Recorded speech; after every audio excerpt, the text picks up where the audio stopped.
แล้วได้ที่ www.thainews.prd.go.th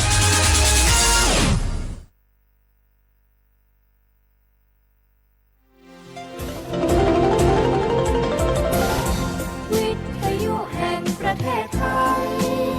ให้ความรู้คู่ความสุข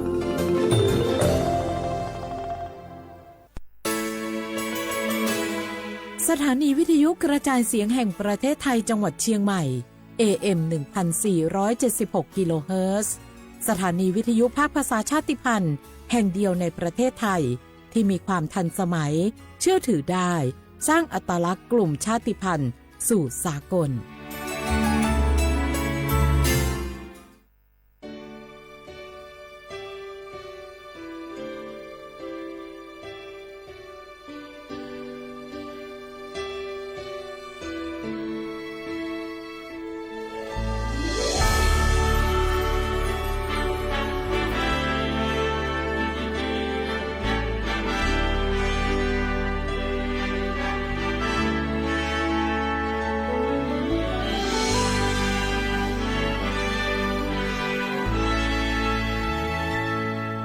พระบารมี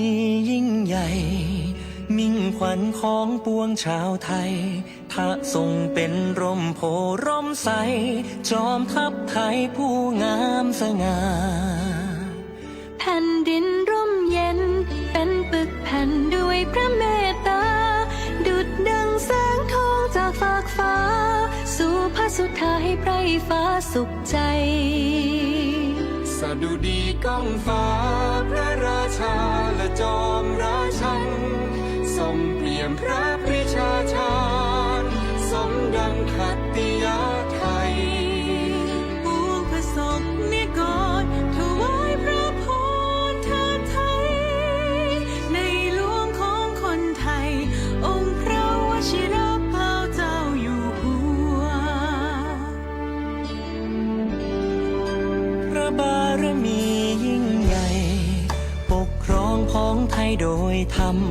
ทรงสร้างไว้ให้ไทยน้อมนำเพียรร่วมทำสร้างจิตอาสาถิ่นแดนไกลไกล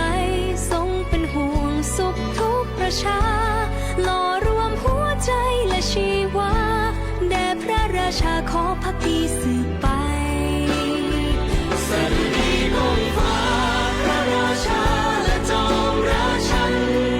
ทรงเปี่ยมพระปริชาชาญสมดังขัตติยาไทยปวงพระสงฆ์นิกรถวายพระพรเทิดไทยในหลวงของคนไทย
เนื่องในโอกาสพระราชพิธีมหามงคลเฉลิมพระชนมพรรษา 6 รอบ 28 กรกฎาคม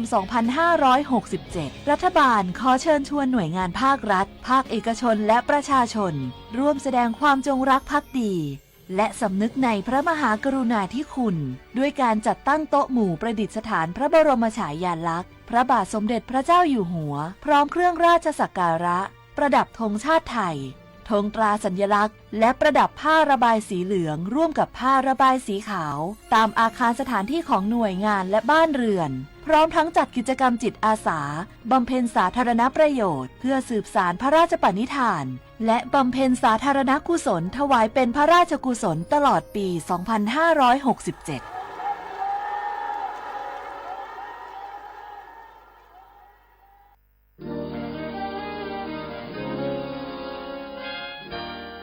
เสียงจากพระสงฆ์นิกรชาวเชียงใหม่ถวายพระพรพระบาทสมเด็จพระเจ้าอยู่หัวเนื่องในโอกาสพระราชพิธีมหามงคลเฉลิมพระชนมพรรษา 6 รอบ 28 กรกฎาคม 2567 ขอขอบคุณพระเจ้าอยู่หัวที่ทรงดูแลประชาชนให้มีความกินดีอยู่ดีเนื่องในปีมหามงคลนี้ขอให้พระองค์ทรงมีพลานามัยแข็งแรงทรงพระเจริญยิ่งยืนนานค่ะก็ขอขอบคุณในหลวงที่ทรงสานต่อโครงการพระราชดำริหลายๆโครงการทำให้คนในชุมชนของหนูมีงานทำแล้วก็มีรายได้เสริมมากยิ่งขึ้นขอให้พระองค์ทรงมีพลานามัยที่ดีแข็งแรงและขอให้พระองค์ทรงพระเจริญค่ะ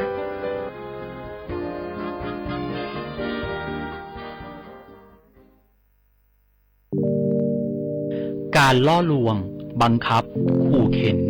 กักขังผู้หญิงหรือเด็กเพื่อการค้าประเวณีใช้แรงงานเยี่ยงทาสหรือเป็นขอทานล้วนแต่เข้าข่ายความผิดฐานค้ามนุษย์พบเห็นเบาะแสการกระทำผิดค้ามนุษย์แจ้งสายด่วนศูนย์ดำรงธรรม 1567 ตลอด 24 ชั่วโมง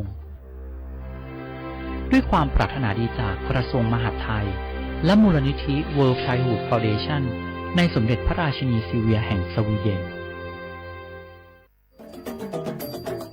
ประชาคมเศรษฐกิจอาเซียนหรือ AEC 1 ใน 3 เสาหลักของประชาคมอาเซียนส่งเสริมความร่วมมือด้านเศรษฐกิจระหว่างสมาชิกทั้ง 10 ประเทศและกับโลกก่อให้เกิดความร่วมมือและข้อตกลงมีการลดหรือยกเลิกภาษีระหว่างกันส่งเสริมการเคลื่อนย้ายแรงงานมีฝีมืออย่างเสรีพัฒนาระบบการชำระเงินข้ามพรมแดนแบบทันทีผ่านเทคโนโลยี QR Code ส่งเสริมการบูรณาการด้านพลังงานสะอาดมีการทำ FTA ระหว่างอาเซียนกับประเทศคู่เจรจาลดอุปสรรคทางการค้าระหว่างอาเซียนกับประเทศคู่เจรจา 5 ประเทศทั้งหมดคือสิ่งที่เกิดขึ้นจากการรวมตัวกันของประชาคมอาเซียนประชาคมแห่งโอกาสปรารถนาดีจากสำนักประชาสัมพันธ์เขต 3 กรมประชาสัมพันธ์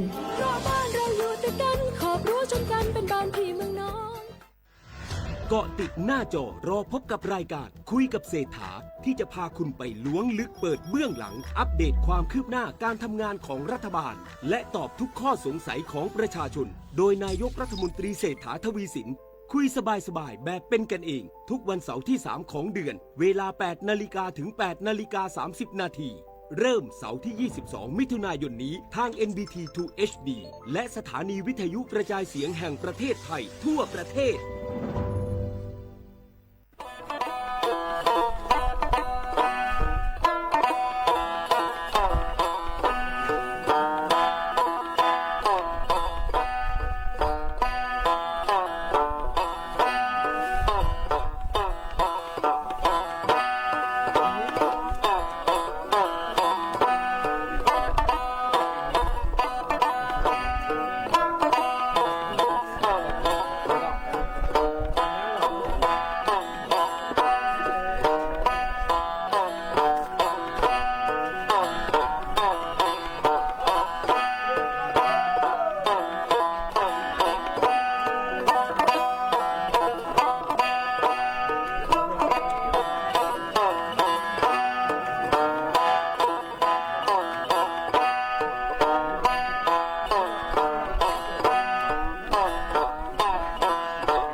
เตียลู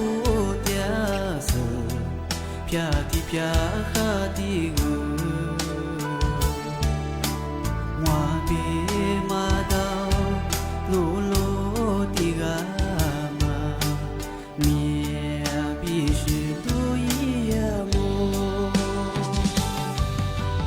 ลูลิงวานี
สวัสดีครับข้อขว้างชกองนี่มียีโมกว่ายีซามุงเอารายการลิสงโอนดูสุดความไปแล้วเอาลิสงโอปากกาโกงโงมัญญาธาจิ้มใหม่สถานีวิทยุกระจายเสียงแฮนประเทศไทยจังหวัดเชียงใหม่ยิมมือฉายีระบบความเทียงว่าปัญญา AM ดิตูลีญาชิดโฉให้ก่อนดูยังเอามือสามปัญญาเธอยีสปอร์ตเอาเธอยิดซื้อให้ยมาวันเฉลิมพระชนมพรรษาเอาวัดจะเธอเสือวัดหัวมายีคือแห่ยีปัญญาเคยว่าเอาวัดเสือมกว่าตรงยีสปอร์ตเฮิร์ดบางทีมีจะที่เลือดชูฟอปดูกันอาจจะยังมือจะที่เกลียวงามกว่าฟังมังเด็กเมทีนี้ก็เป็นชื่อห้านี่จะโชว์นี่นี่เมทีนี้บ้าเหนางหวานเนี่ยสักเนี่ยบ้าเหน่าโชว์นี่วันนี้บ้าเหนี่จะให้นี่จะกู้นี่นี่จะชื่อนี่ว่านี่จะกู้นี่คือสารนี่ยี่วันหยุดมันจังที่นี่นี่จะเห็นยังว่าเป็นเธอวันเฉลิมพระชนมพรรษาที่เราวัดใจเห็นยังที่บ้านของปัญญานี่จะกู้นี่คือนาทีนี้ว่าอะไรปัญญานาทีนี้บ้าเหวันหยุดมันจังวันหยุดราชการวันที่你这些嘛说我这一和你不如你这姑娘和呀这里出成样啊，还不和你这姑娘和玩具装啊，这边我们呀，你这些呀他呀จังหวัดเชียงใหม่ไงที่สวนสัตว์เชียงใหม่เฮียที่จัดเนี่ยแล้วไงมาเปียกว่าว่ากับเป็นยังเคยซึ่งนี่โคมากุ้ยยังเฮียว่าดีมาเคยเผื่อเบิ่งมาชิบ้านชาวงาที่ไปเปียกว่าว่ามาผัดเบียร์บ้างไงว่าจะเนี่ยซึ่งนี่โคมาเปียกคืออยากว่ามากู้ไปเชียงไงมาไอตัวผู้ฝึกที่เกิดบ้างไงที่นี่ซื้อสิ่งนี่ซื้อเห็นนี่ซื้อกุ้ยนี่บ้างคือสายนี่คนเนี่ยมันยังที่ยาสวนสัตว์เชียงใหม่ว่าไงยามีกิจการว่าหลากหลายไงย้อนตัวแบบชาวงาบ้างคือมาแล้วเที่ยวบ้างไงแต่ลูกก็มันจะบ้างคือจะนี่จะชื่ออะไรกับเป็นยังที่กับตีนชงงาที่ยังที่ถึงมาว่าไม่ยังเชื่อเขาเราว่าจะมาปีมาใช่ไหมไม่ยังมาสาดือยาคอรมองสรุปคือการลงทะเบียนที่ดิจิทัลวอลเล็ตสมาร์ทโฟนตัวกับรัฐบาลผู้บาทที่มุบะแจกมางติก็ถือว่าคือโทฟลางโทฟลานันยิฟลาชของการว่าว่าสุดระยะรัฐบาลผู้บาทที่มุบะกัมอาลิลิยามางมาคือที่ปีมาบ้างยาคือที่นันยิฟลาชของที่บ้างก็ไม่ยังว่าสรุปทำไมยี่มางที่การลงทะเบียนระบบดิจิทัลวอลเล็ตมางที่เฮฮาที่นี่ว่านี่ก็หาซึ่งว่าเนี่ยซึ่งยี่คนยี่ตัวยี่จะเชื่อคนมาคือเดี๋ยวประชาชนทั่วไปเดี๋ยวมาโทรศัพท์มือถือจูซุงสมาร์ทโฟนจูซุงมันเนี่ยที่ดาวน์โหลดที่ยี่แอปพลิเคชันมาจงยี่มีรูปภาพบางอย่างคือแอดทานรัฐบ้างมามาดาวน์โหลดยี่ก็คือสามารถว่าลงทะเบียนผ่านแอปพลิเคชันมาที่อินนั่งที่เฮฮาที่นี่ว่านี่กูหาสวรรค์ยังไงยี่โกนี่ตัวเนี่ยสดชื่อก็ช่วงที่บาที่เอาใบมาเปลือกไงวันที่หนึ่งไงที่หาจุดไงเฮฮาวันนี้กูหาสวรรค์ยังไงที่ปัญญามาโทรศัพท์มือถือดูสูงสมาร์ทโฟนอยู่สูงปัญญาดาวน์โหลดที่ยี่แอปพลิเคชันยี่ชื่อปัญญาคือทานรับบ้างสามารถดาวน์โหลดได้ที่Play Store ระบบiOS มันก็คือ Android นี่มาระบบก็คือที่สามารถดาวน์โหลดได้ที่บ้านของปัญญาที่สมาร์ทโฟนมาดูสูงปัญญาโทรศัพท์มือถือมาดูสูงปัญญาสมัยยังมันไม่เคยกูหาซื้อชุนยังกูหาซื้อชุนยังคนนี้ซื้อวันนี้ซื้อยี่คนนี้ตัวสดซื้อชิคที่สมาร์ทโฟนโทรศัพท์มือถือมาดูสูงก็คือยากว่ามาสัญญาคือแม่เบ่งอะไรกว่ายิ่งรถทะเบียนมายี่หลักฐานเลยเสียมาใจของสายรัฐบาลว่าแถลงข่าวยิ่งถอดแบบเปิ้ลยี่ว่าเชื่อว่าแต่ว่าที่ว่าที่ปีมากที่ถึงบางเป็นยังที่ล้างค้าที่ยี่ล้างเปิดส่งเป็นยังรถทะเบียนวันที่1 ตุลายี่โคยี่ตัวสดซื้อชิโคเกิดทั้งหมดที่นู่นทั้งหมดคือมาซื้อที่อะไรที่ยังว่ารถทะเบียนมาคือเล็กกว่านี้โลยมาคือแต่ก็ยังมาติดเฉยเฉพาะแต่แบบจะยากคอรมอรัฐบาลแต่ว่าแถลงข่าวยังไงที่ประชาชนว่าสมาร์ทโฟนโทรศัพท์มือถือปัจจุบันจีล้างค้ายังไงทำไมอะไรกว่ายิ่งรถทะเบียนจะมายี่ตัวที่ประกาศยังไงอาจจะเป็นว่าภาษาแบบว่าชาวบ้านที่เป็นบ้างที่บ้านของบ้านที่มาที่บ้านอาบัติมาคุณได้มันก็เชื่ออาบัติมาเป็นไงที่มาสายรัฐบาลรถทะเบียนเงินดีทับมายิ่งจะไปดูกลุ่มวิชาชื่อยาช่วยกะยาช่วยความเวลาแบบโทฟลานีทำไมรัฐบาลว่ายังไงโทฟลาเป็นเวลากว่ายี่ลีสุฟลาแต่มาคือรถทะเบียนยี่น่าเป็นยังไงนุ่ง20ว่าเป็นยังไงเวลาสุฟลานียี่ดีจะยังไงที่ถึงมาเพื่อยาว่าโทฟลานียี่ข้อมูลเดียงที่บ้านก็ไม่ยังช่วยความเอามาสายที่คอรมอคือส่วนนี้แหละนโยบายที่จะมาดูเนี่ยโทฟลานียี่มีเดียมาที่นี่กว่าเนี่ยกว่ายี่ลิงสุฟลานีกว่ายี่ด้วยยี่รถทะเบียนจะมาคือมาดูช่วยความปีความนู้นที่ปัจจุบันคืออะไรยังไงคือกลุ่มมิจฉาชีพที่เขาอย่างสลับมั้งเอามาสับแกนคอร์เซนเตอร์หรือแกนมิจฉาชีพคือคนเป็นหน่วยงานราชการไม่ยังคือคนได้สิทธิ์รถทะเบียนผ่านที่ดิจิทัลวอลเล็ต1 บาทมาที่เรียกว่าเป็นยังไงนี่แหละที่คืออะไรอย่างเงี้ย小光啊，阿คืออาแต่zaman啊对สัญญาคือที่ชื่อพัฒน์คืออามีตับใส่ยาการตัดเฉียงอ่ะเสียเวลาเยอะไปถึงมาคือยากลุ่มวิชาชีพว่าเวลาที่เกิดตัดเฉียงอ่ะอธิบายว่ามันยังที่มังอ่ะที่มาคือยาสำนักงานไงของส่วนคือฝ่ายประชาสัมพันธ์พลังงานขับขี่ปลอดภัยบ้างไงช่วงในฤดูฝนไงที่มาคือกว่าคือว่าเฉพาะเราคือมันอะไรตัวเขาเรียกปีเมาจังไงยี่ว่าที่บางบัญญัติไงว่าหากคือมาดูเจ้าไงแล้วก็มาเจอเจ้าคือที่มาสับแบบไงนี่จะสิ่งที่เขาเนี่ยนี่จะกุญแจคือยี่วันหยุดงอสายยี่จังไงมาหากคือด้วยแล้วก็เยอะไงหลวงพ่อยงเป็นยังไงคือมาดูเจ้าคือหลวงแต่กับกุญแจงอตัวสภาพโลกยี่เป็นไงยี่มาถึงมาเป็นยังคือที่ที่ปัดนั้นฝนไงกระจกว่าคือแต่กับเช่นยังไงสิ่งหน้ามันไงสิ่งมันนั้นก็คือไม่ใช่ปลือไงสามารถที่มาโง่ปัญญาย่าปัญญาคือตรวจสภาพรถไงล้อยางไงย่าปัญญาคือปีความงอไปยืดจื้อเบื่อหลงอที่นี่คือหลุยฟูมาพกอ้วงปัญญาไงที่นี่คือไปยืดดอกยางมันจะไปคือไงว่ามีชาติคือมาโง่มันก็คือไม่ใช่ปลือไงมันคืออันตรายยากไงที่ถึงมาโง่ปัญญาเปิดไฟหน้าไงตลอดเวลาไงปีความเหมือนเลี้ยวก็คือตู้มันจะคือตลอดฟัตาไปเฉียงไงที่ถึงมางบัญญามาหาลิซทางบัญญางปัจจุบันละเบอร์โหลไฟแดงเป็นไงแล้วก็คือไงโหลพัติยังบัญญาครับเวลายะห่างไงละ10ไม่ค่อยมีสงวนเม็ดสิงะเวลายะห่างที่อยู่ว่าเป็นสิงะที่ถึงมางบัญญา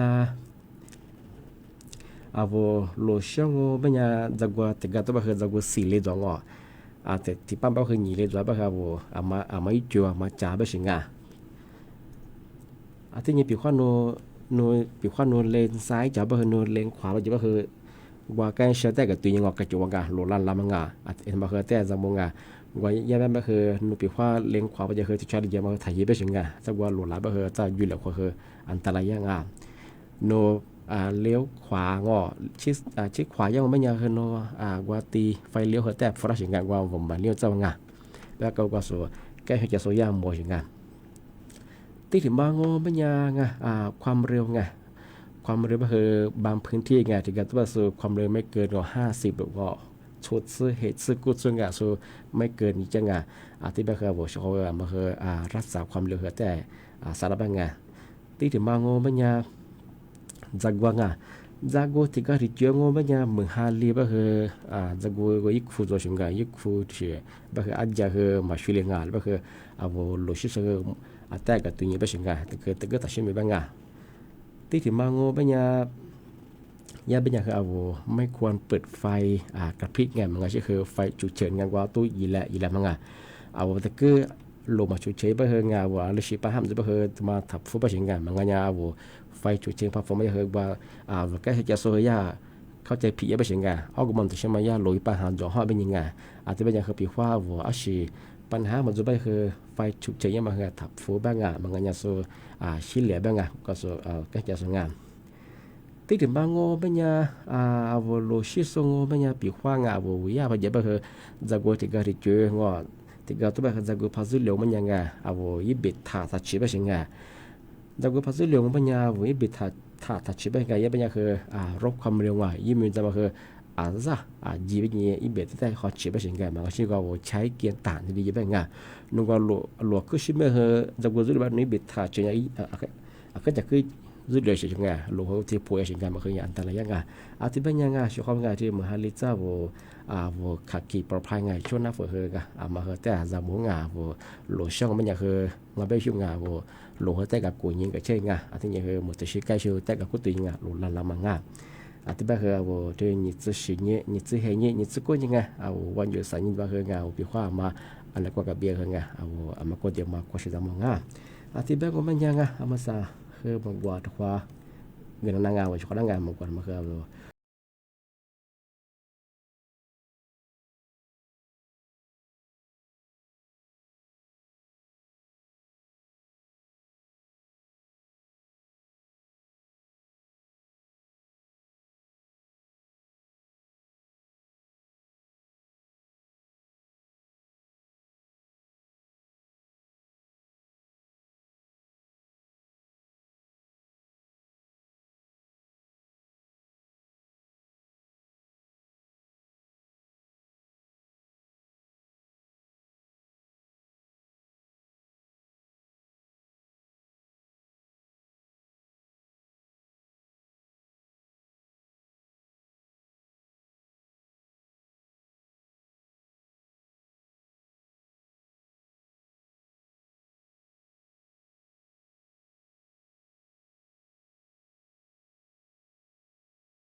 เอามาสั่งยังเอา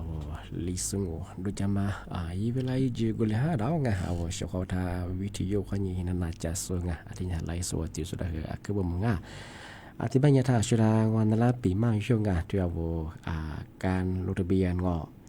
ดิจิทัลวอลเล็ตไงสมาร์ทโฟนส่วนไงมาเอาลงทะเบียนไปย่อมไม่ใช่คือไงที่โทรศัพท์มือถือส่วนยังไงอันนี้คือลงทะเบียนผ่านแอปพลิเคชันไงทันรัฐว่าทะเลลุยสิงห์อาทิตย์ปัญญาชาวงานปีว่าที่เนี่ยสัญญาคนแน่หรือว่าอาบัติมาคนแน่มันเสนนี่แหละโทรฟลานีว่าหน่วยงานราชการหรือว่าคือดิจิทัลวอลเล็ตไงรัฐบาลฟุบที่มุมบางกามาแล้วกว่าชิสุโนยายี่สิที่เรียกว่าไปเยอะนี่แหละยี่ข้อมูลเดียมาหรือว่าอาทิตย์นี้นี่แหละกว่ายี่สุดแพ้ยี่ไลน์ว่าดียี่ข้อมูลยี่ลิงก์สูงฟัวไปสิงห์มาคือจำหมดท่าชควางาปีว่าตัวเฉียบพัดจีจงมันยาทัดยุจะทำมันยาคือหมางงามาคือเลี้ยงคือกลุ่มมิชาชีไงลัดโชมาคาสุงอยากคือดัดโซหมางงาเบสงาอาทิตย์แบงของมันยาทาเอาสันมาโรดเบียนไผ่ยีนามาเบอร์ทายีแอปพลิเคชันมายีนางาเอาถือโทรศัพท์มือถือสมาร์ทโฟนตัวสงาที่เหหาถึงยี่ห้อนี้กูหาสงวนยาสชควางาอาทิตย์ที่เราสามารถโฟมมาจุดสุดก็คืออาจารย์รัฐบาลงอดถวายที่แถลงข่าวเยี่ยงานเขาประกาศยังงานว่าโทรศัพท์มือถือมาจุดสุดบางอย่างคืออะไรกว่ายิ่งยี่รถเบียร์อะไรเลี้ยมาให้หลักฐานลิชิยามาคืองาเอกสารลิชิยามาให้ถวายที่แบบเปลือกงาชควางาอะไรแบบว่าภาษีหรือแบบคือน่าคือถวายที่ปีมางาอาทิตย์แบบมันยังไงนี่ไม่ถึงเราคือเอาชควางาปีบ้ามาคือทีละจงอาทิตย์แบบคือสั้นเนี่ยในนัดชมโมควานีเจโมวัตถวาบุหรี่กว่าชควางาเอาชควางานาสุดที่ว่าเลยถูกแต่คือบุโมงาคือจะชิดจอมาพูดจะชิดว่ากับเมียวจริงน่าจะพิจารณาคือทำสุดเจงที่การที่เนี่ยว่ามีจิตใจคือดูคืองาวันจากว่าดูเจงที่นี่การที่เนี่ยว่าแล้วก็เยอะคือข้อคุยเจชควางาอาทิตย์นี้คือเมื่อสัปดาห์คือเมื่อฮันลิซ่าชควางามาคือมาดูแลสุขภาพเยงามาคืองาเอาว่าเมื่อสัปดาห์คือใครโลเอาคืนหรือสุขคืออยากออกใครว่าอยากหนึ่งสุขอยากบางทีมากดเดียวมากกว่าชิซามงาสักไฟตาคือจอบผัวแต่ขวดจ้างอธิบายยาสั้นในงาสมมุติว่ายีเจมูวัดความมันเหลือของอันนี้ไม่เป็นทัดซาเนี่ยหลังจากงาหัวเฉพาะงาคือบุญงาข้อว่าสวัสดีครับ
Lo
我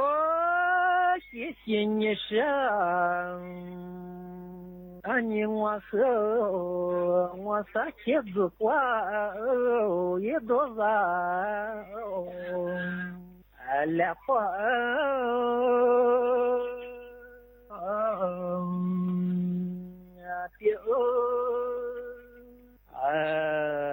发光也难忘来月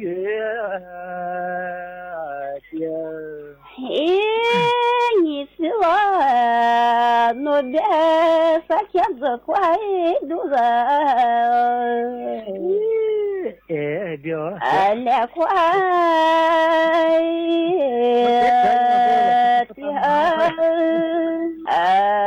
也快都人来月的我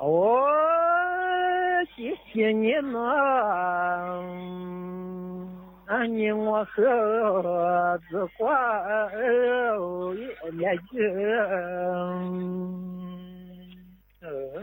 你子挂来就的毛三呀子。我别拿我的个来快的嘛，三爷子来个的嘛，三爷子。谢谢你们，你和三年我去多，也别走，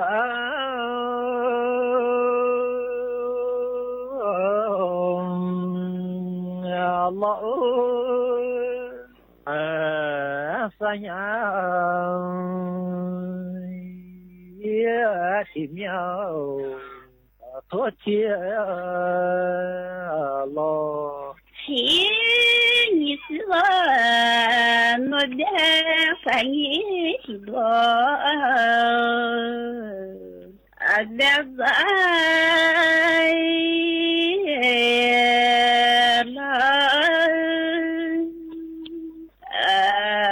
发现前面。多谢了，我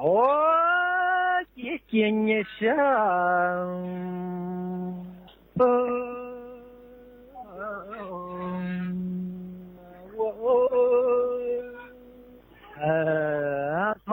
า